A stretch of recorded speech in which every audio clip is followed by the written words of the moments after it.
5টি ব্যাপার যাদের পিরিয়ড হয় তাদের মাথায় অবশ্যই রাখা উচিত।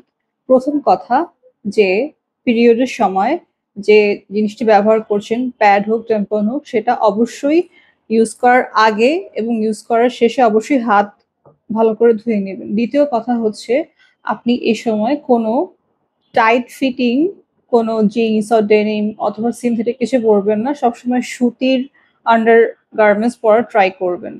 তৃতীয়ত হচ্ছে আপনি যখন ক্লিন করবেন তখন ক্লিনিংটা হবে হচ্ছে সামনে থেকে পিছনে। যদি আপনি পিছন থেকে সামনে করেন তাহলে আপনার পিছনের জীবাণু এসে সামনে লাগবে অর্থাৎ যোনিপথে। সেজন্য সামনে থেকে পিছনে ক্লিন করবেন যখন ক্লিন করবেন। ৪ নাম্বার হচ্ছে আপনি কখনো কোনো ভ্যাজাইনাল ওয়াশ ইউজ করবেন না। আমাদের যোনি অর্থাৎ ভ্যাজাইনা এটা হচ্ছে সেলফ ক্লিনিং অর্গান।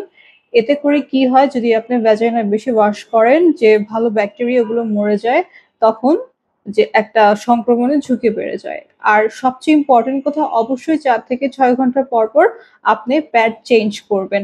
না হলে ইনফেকশনের চান্সেস থাকে।